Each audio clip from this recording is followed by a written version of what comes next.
What lies beyond the Western Sea? Another world. In this rewritten world, Mali crosses the Atlantic first. The Mali Empire does not remain inland in the memory of the world. It turns west. The rivers become roads. The goldfields fund shipyards. And scholars from Timbuktu begin studying stars, currents, winds and maps with the same seriousness they give to law, mathematics and faith. The turning point comes when a royal expedition does not vanish into history. It returns. After years of silence, damaged ships appear on the western horizon. Their crews bring stories of distant waters, unfamiliar coastlines, powerful storms, new plants and skies whose stars seem to move differently. They also bring proof. Maps, seeds, carved objects, words learned from communities living beyond the ocean. The discovery changes Mali's imagination. The empire has always looked north across the Sahara. Now it begins looking west. Caravans still carry gold, salt, books and textiles through the desert. But fleets begin leaving the Atlantic coast. Harbors rise where inland trade once ended. Shipyards employ thousands of builders, rope makers, metalworkers and navigators. Coastal settlements become powerful cities, and crossing the ocean becomes a royal ambition. Timbuktu is no longer only a city of books. It becomes a city of maps. Astronomers record the movement of stars over the Atlantic. Mathematicians calculate distance and direction. Sailors preserve knowledge of currents through songs, diagrams and written guides. Every successful voyage expands the map. Every lost ship teaches the next expedition what to avoid. Malian fleets do not conquer the ocean quickly. The Atlantic remains dangerous. Storms destroy entire expeditions. Supply failures leave sailors stranded. Different coastal rulers compete to control the wealth moving through the new ports. But the routes endure.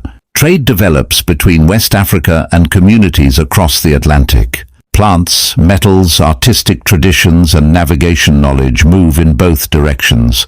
Diplomatic settlements appear along distant coasts. Some are peaceful, others become sources of conflict. Mali's wealth grows, but so does the struggle over who controls it.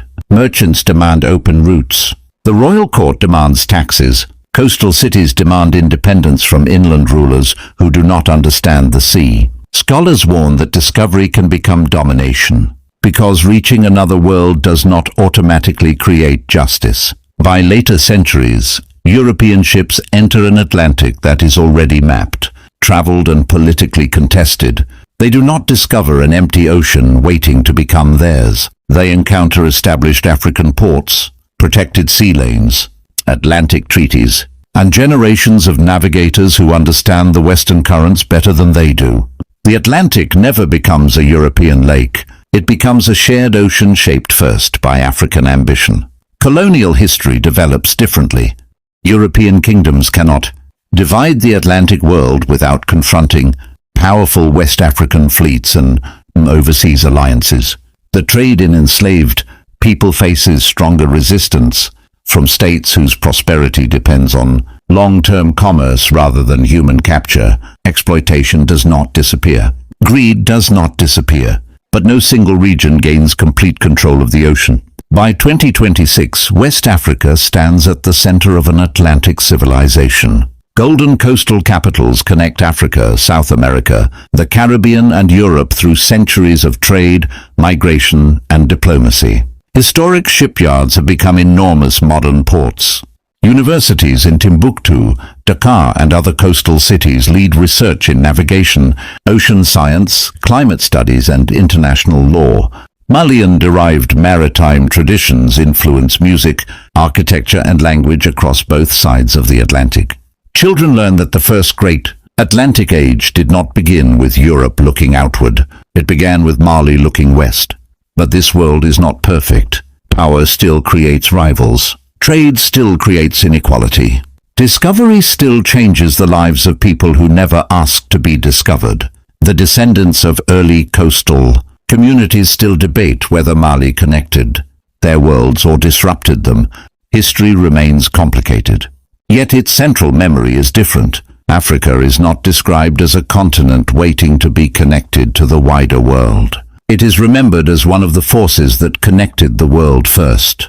In our timeline, the Atlantic Age became inseparable from European expansion. In this imagined world, its first great chapter begins with West African scholars studying the stars, shipbuilders shaping ocean vessels, and a returning navigator placing a new world upon Mali's map. History no longer asks whether Africa was connected to the world. It asks what happened when Africa connected the world first.